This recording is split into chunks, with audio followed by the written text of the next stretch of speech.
Face au réchauffement climatique, la BCE définit un véritable cadre de supervision climatique. Et en fait, cette supervision se veut une preuve empirique que la réglementation peut verdir la finance, même sans contrainte directe. En effet, depuis 2020, le guide BCE sur les risques climatiques et environnementaux, suivi de plusieurs exercices de stress test, de revues thématiques et aussi d'exercices de publication, a initié une dynamique dont les résultats sont désormais mesurables. Alors, quels sont les résultats concrets sur les banques significatives?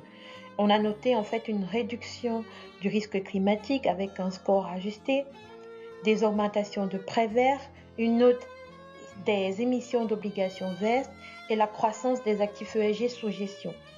Le signal réglementaire devient donc un catalyseur stratégique. Pas besoin de sanctions, l'accent est mis sur l'effet d'annonce et l'anticipation des acteurs. Pourquoi est-ce un tournant stratégique pour la réglementation bancaire? Parce que ces risques climatiques sont désormais systémiques. Ne pas les intégrer dans la supervision reviendrait à sous-estimer une menace structurelle. Parce que les banques sont des acteurs centraux de la transition. Leurs modèles économiques doivent s'adapter pour canaliser les flux vers les projets compatibles avec la neutralité carbone.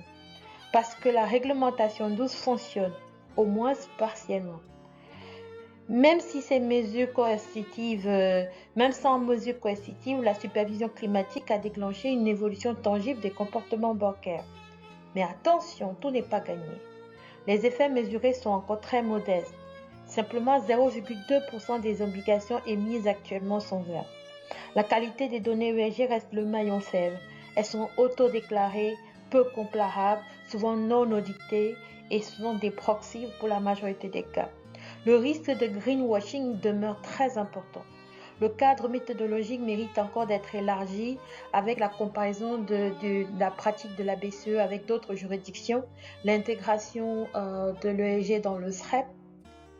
Et maintenant, comment avancer? 3 leviers pour renforcer l'impact de supervision climatique. D'abord, poursuivre et étendre la supervision climatique à l'ensemble des banques en intégrant pleinement ce dispositif dans le SREP et dans les exigences prudentielles. Standardiser et fiabiliser les données ESG pour permettre une évaluation rigoureuse et éviter les distorsions. Capitaliser sur les effets d'annonce, la clarté des futures exigences est déjà un levier puissant de transformation. Il ne faut pas sous-estimer l'impact d'un signal réglementaire clair, même en l'absence de coercition immédiate. Finalement, la réglementation peut être un levier stratégique de transition sur la BCE. La transformation peut précéder l'obligation et la finance peut s'aligner avec les objectifs climatiques si elle est accompagnée avec méthode. Le défi est à venir. Passer du test à l'échelle. Et vous, pensez-vous que la supervision douce suffira ou il faut aller plus loin? Si vous avez aimé cette vidéo, n'hésitez pas à la liker, à la partager et restons connectés.